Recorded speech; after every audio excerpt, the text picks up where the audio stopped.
Karena saudara ahli, saudara boleh berpendapat. Ya. Menurut pendapat saudara, apakah keabsahan ijazah Presiden ke-7 Joko Widodo itu harus diuji langsung di depan pengadilan, bukan hanya narasi? Pendapat Anda? Harus diuji di depan pengadilan dengan ahli yang independen, ya. Jadi makanya dalam kasus yang lain silahkan hadirkan ahli yang independen, tapi ahli yang benar-benar tidak di bawah pengaruh dari institusi manapun yang terlibat langsung atau pihak yang ada di dalam kasus itu. Pertanyaan saya yang terakhir dari kami, saya tidak tahu dari rekan kami, apakah selama ini di forum apapun ya, sengketa tentang satu kelompok yang mengatakan ijazah itu asli, satu kelompok yang mengatakan itu ijazah asli, pernah diuji di persidangan dan diselesaikan oleh negara?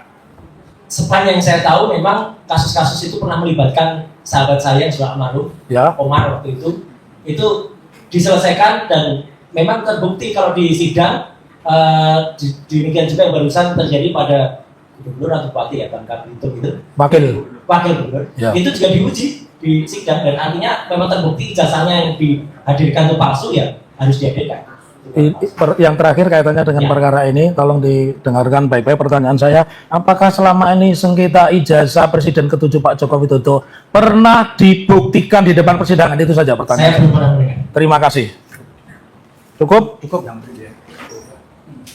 Memberi kesempatan pada terbesar. Terima kasih yang mulia Bapak Roy Suryo ya. Sebagai ahli, saya ingin menanyakan bahwa pendapat yang saudara kemukakan ini berdasarkan hasil analisis. Atau dengan kata lain merupakan hasil penelitian yang telah saudara lakukan berkaitan dengan ijazah Bapak Joko Widodo. Nah, kalau saya memperhatikan atas kesimpulan saudara memberikan kesimpulan bahwa skripsi tidak diuji sama dengan tidak lulus. Dengan demikian, ijazah 99,9% adalah palsu. Nah, pertanyaan saya, sebelum saudara memberikan konklusi atau simpulan bahwa Pak Jokowi tidak diuji terkait dengan skripsi sebagaimana yang pernah ditampilkan ketika saudara berkunjung di Fakultas Kehutanan, apakah saudara pernah untuk melakukan wawancara terhadap dekan Fakultas Kehutanan terkait dengan adanya skripsi yang telah dibuat oleh Pak Jokowi yang menurut apa saudara lihat terdapat adanya ruang kosong yang tanpa tanda tangan itu? Apakah hal itu pernah saudara melakukan wawancara terhadap dekan Fakultas Kehutanan atau siapa yang punya otoritas untuk memberikan jawaban atas persoalan tersebut? Silakan saudara. Ini fakta. Terima kasih sebelumnya tergugat. Izin majelis, saya baru pertama kali ini mengalami, karena saya sudah ratusan kali mengalami sebagai ahli, dan hanya beberapa di antaranya pihak yang tergugat atau pihak yang penuntut umum. Kalau sepanjang pengetahuan saya, kalau yang bersangkutan menyatakan keberatan atas kehadiran saya, dan kemudian memberikan contoh kepada majelis, oke, ini kami keberatan, tolong dicatat. Apa maksud pertanyaan ini? Bapak kan keberatan dengan kehadiran saya. Kalau Bapak masih menanyakan kepada saya, apa gunanya jawaban saya? Bapak kan keberatan. Saya jelek-jelek begini sudah sering hadir di persidangan, Bapak. Jadi kalau keberatan, ya saya juga otomatis keberatan untuk menjawab. Terima kasih. Baik yang mulia, karena ahli tidak Menjawab. bersedia untuk menjawab atas pertanyaan yang kami sampaikan, maka kami pun tidak akan menyampaikan pertanyaan atau minta pendapat, melainkan kami tetap menolak atas kehadiran ahli dan menyatakan menolak atas segala keterangan yang disampaikan di persidangan. Terima kasih yang mulia. Disampaikan di kesimpulan. Baik. Selanjutnya terduga 2, 3 dan terduga ada benar ada di sini. Lanjutkan. Tadi nggak keberatan ya, Bapak? Saya tidak menyampaikan. Oke. Saya jawab. Terima kasih. Oke, saya mau bertanya terkait dengan saudara ahli kan tadi menyatakan bahwa Izin majelis, saya tetap menghadap majelis ya, saya tidak menghadap. tidak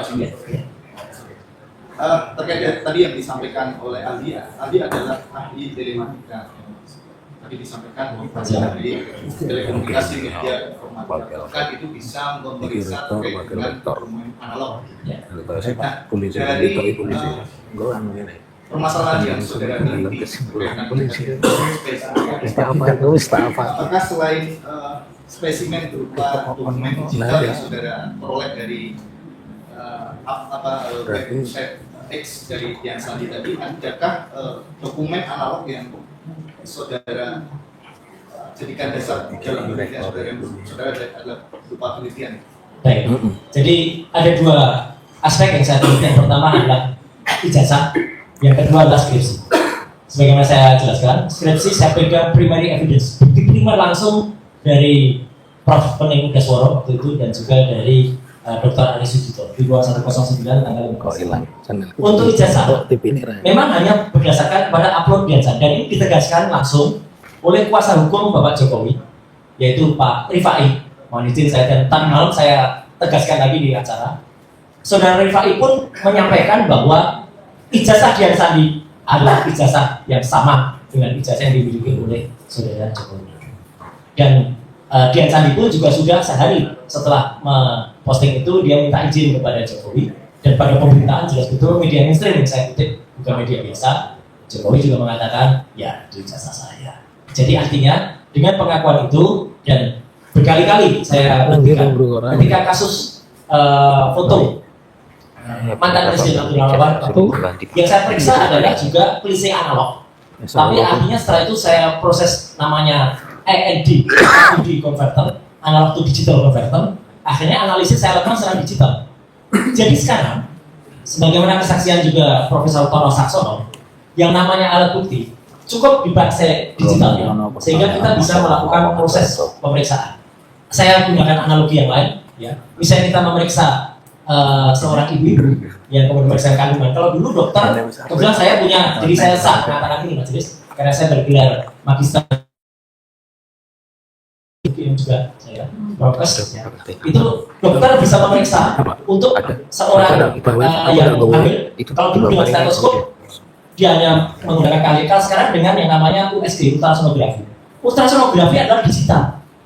Gambar yang muncul dulu hitam putih. Sekarang gambar yang muncul sudah berwarna, bahkan 3 dimensi. Jadi jawaban saya cukup memeriksa digitalnya, apalagi itu sudah didukung dengan kesaksian beberapa pihak terkait. Jadi tidak perlu saya memeriksa analognya. Apalagi analog itu sudah ratusan kali diminta untuk dihadirkan, dan satu-satunya yang pernah dihadirkan adalah pada tanggal 15 Desember tahun 2025 di gelar perkara khusus di Polda Metro Jaya, dan itu pun kami hanya diperbolehkan untuk melihat selama 5 menit, tidak boleh memegang, tidak boleh menyentuh, apalagi meraba dan juga memotret. Tapi itu pun saya katakan 99,9% palsu. Itu saya. Kemudian lanjut lagi, tadi penelitian saudara kan mendasari bahwa itu diambil dari dokumen yang diupload oleh Dian Sandi awalnya ya. Dokumen yang diambil dari Dian Sandi kemudian yang saudara paparkan itu saudara kedua juga. Jadi yang diuji 1, 2 Pak. Yang ambil posisinya kan agak menceng gitu ya. Ya. Kemudian saudara edit atau apa ya? Selain apa? Saya tidak melakukan perubahan apapun pada dokumennya Dian Sandi. Justru orang yang melakukan perubahan ini, mengedit, itu adalah orang yang namanya Andi Aswan. Jadi saya tidak pernah melakukan perubahan apapun. Dian Sandi as is seperti ini, ya saya lakukan seperti ini. Yang tadi saya lakukan, saya pertunjukkan dalam presentasi adalah proses melakukan analisis. Gambar ini kemudian di histogram, gambar ini kemudian di luminance gradients, gambar ini kemudian dilakukan proses identifikasi. Artinya tidak perlu ada perubahan di sini. SF yang ada itu adalah milik Dian Sandi. Ada di situ. Yang situ sudah berubah. Nah itu miliknya Andi Aswan. Ya, keterangannya kan jelas itu. Andi Aswan mengubah dokumen, meluruskan dari Dian Sandi yang miring, kemudian menjadi paten plekot. Itulah Andi Aswan. Andi Aswan yang merubah itu, dan dia konon dibantu oleh orang namanya Joshua Sinambela. Oke, kemudian untuk yang dokumen yang saudara ambil dari X tadi yang punya Dian Sandi, ketika saudara ambil, saudara analisa, kemudian muncul hasilnya, itu ada distorsi nggak? Maksudnya dari metadatanya perubahan atau ada apa? Iya. Ini yang muncul dengan ELA, jadi error level analysis. Tampak betul bahwa foto pada bagian foto, itu ada analisis ELA di situ. Pada bagian foto itu rusak, pada bagian logo juga rusak. Artinya ini bukan dari gambar yang asli. Kalau dari gambar yang asli, pada bagian foto masih akan tampak tepinya, masih akan tampak bentuknya, masih akan tampak logonya. Ini sama sekali nggak tampak. Oke, tadi kan saudara menjelaskan bahwa ada bahasa tadi menyebut scan, Ya. menyebut itu foto. Betul. Nah, kalau yang diunggah oleh Dian Sandi itu adalah foto atau scan? Foto. Dian Sandi memotret dengan miring, dengan tidak proper sebuah kertas. Saya juga tidak bisa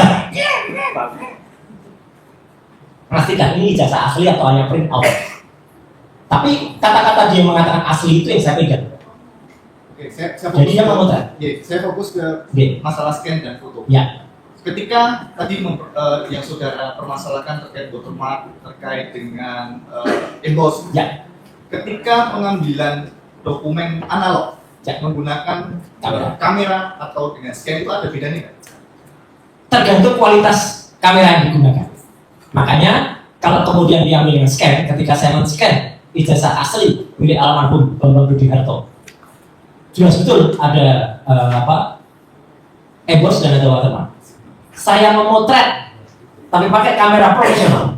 Kamera yang dipakai itu ident atau identifikasi, yang ada GPS yang hasilnya juga berupa JPEG atau Joint Photographic Expert Group, tapi berupa RAW atau raw material.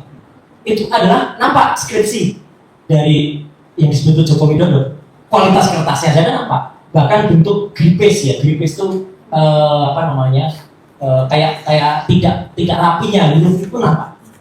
Maka kalau ini diibaratkan misalnya Dian Sandi ini mengambil dengan menggunakan kamera, kalaupun sejelek apapun kameranya, itu pasti akan masih nampak yang namanya watermarknya. Mungkin emboss bisa tidak nampak, tapi watermark harusnya nampak. Karena pada ijazah fotokopi saja yang saya miliki, ini pun masih nampak watermarknya.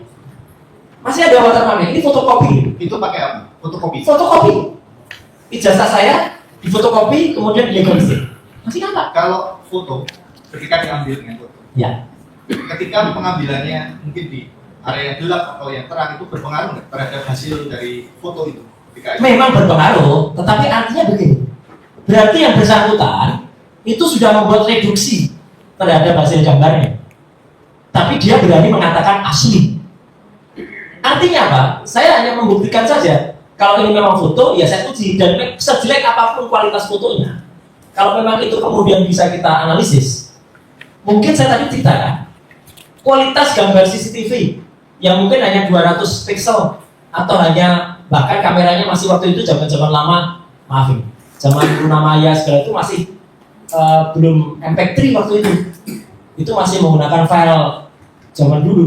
Itu pun bisa dianalisis karena kita punya software yang bisa menganalisis. Dan sekali lagi ini tidak tampak yang namanya watermark dan tidak tampak yang namanya emboss. Berarti bisa disimpulkan kalau pengambilan itu menggunakan kamera dan scan itu akan hasilnya berbeda. Bisa berbeda. Kemudian tergantung pencahayaannya jenis juga berbeda. Itu akan pencahayaannya bisa berbeda. Ya. Betul. Saya lanjutkan, Alif. Terkait dengan tadi face comparison Ya. examination itu aplikasi atau website atau apa? Itu aplikasi. Aplikasi. Aplikasi itu nama sebuah program aplikasi. Misalnya adalah Photo Enhancer. Photo Enhancer itu ada aplikasinya, ada namanya Aldus Photoshop, Adobe Photoshop, Aldus Photo Styler, kemudian Fatal FrameMaker dan lain sebagainya. Banyak. Tingkat akurasinya berapa? Tingkat akurasinya sangat tinggi karena itu software yang register dan juga yang saya pakai adalah tentu yang sudah certified dan tidak hanya kita ambil dari website. Kalau di website sebenarnya bisa saja, tapi kita bisa pakai yang ratingnya paling tinggi. Dan tingkat akurasi ini terbukti dari sudah ratusan kali itu kami gunakan dalam pemeriksaan foto-foto selama ini.